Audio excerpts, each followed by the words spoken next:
Boca Gallery, rest in peace, was a truly magical place. It was a special place. It was a sanctuary for creative people. It was a center for everybody that does anything that is special, that is interesting. Artists, writers, journalists, directors, uh, singers, anybody that is creative on some level ended up there sooner or later. The reason that it was a magical place and all of these talented creative people came was I had free booze. Life is so simple. If you want to bring a regular large crowd of creative people, all you need is free alcohol. It worked. Okay, maybe there's something more to the whole Boca Gallery story than that. But I truly believe that this was the determining factor of the success. I started Boca Gallery just because I was not satisfied with the galleries that were in town. There were good galleries, there were nice galleries, not a lot. There were very few galleries where I really wanted to exhibit my art as a photographer, as an artist, as a mixed media artist. And these few galleries usually had a waiting list of 2 years because they are good galleries for a reason and they have good artists and they are booked in advance because they plan, because they have some kind of vision that they follow. And I said to myself, I am not going to wait 2 years for an opening in a good gallery. I just open one my own. After I did everything, a friend of mine asked me, how did you do that? How did you know how to open a gallery?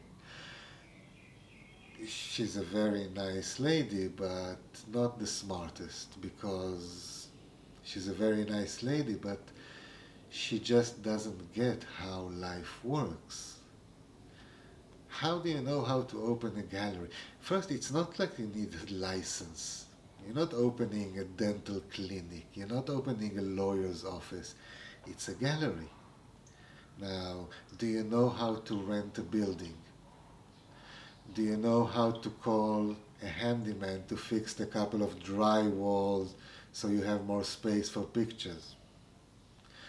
Do you know how to buy garden furniture so you will have sitting space outside for the guests? Do you know how to go shopping for alcohol and snacks? Do you know where to print an invitation?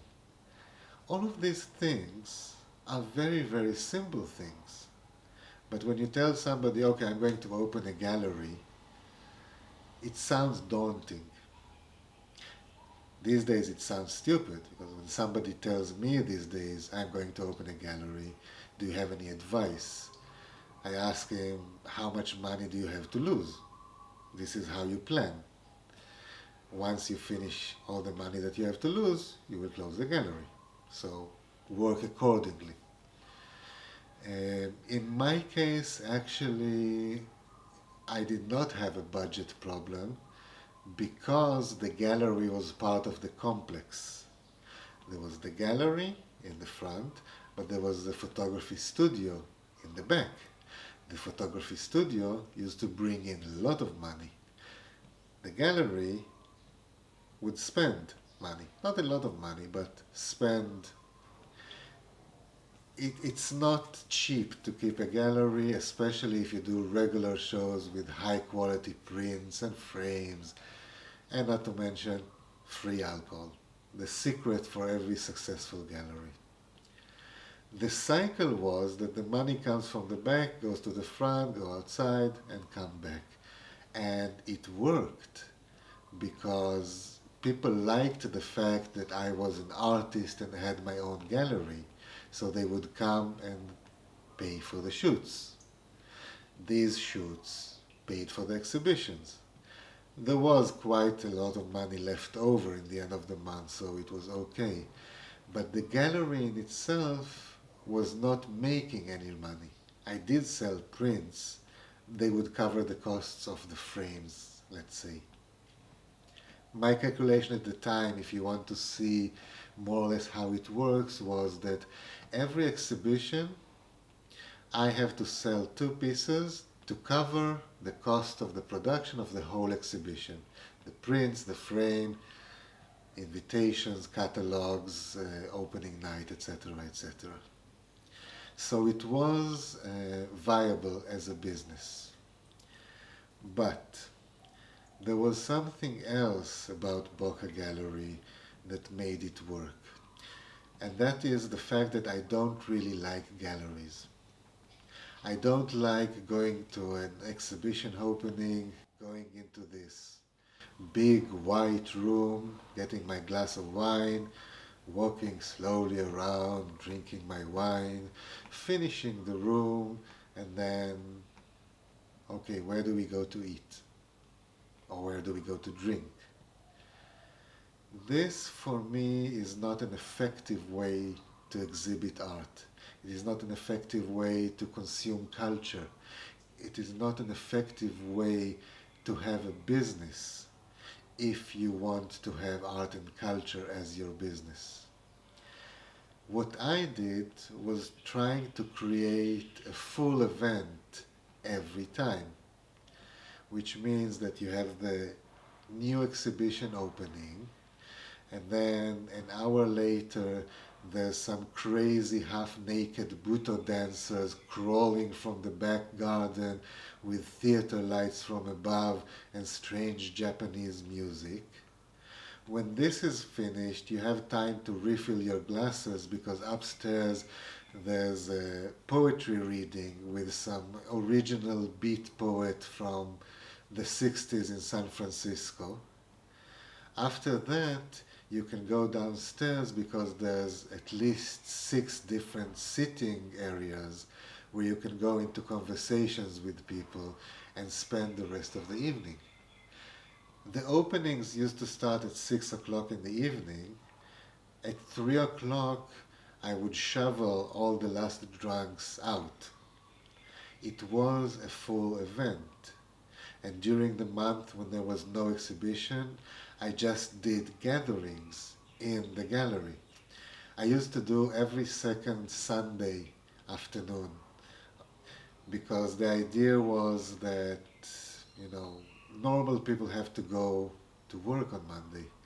I call it at the time, thank God I don't have a real job and don't have to wake up on Monday morning, Sunday night drinks in the yard.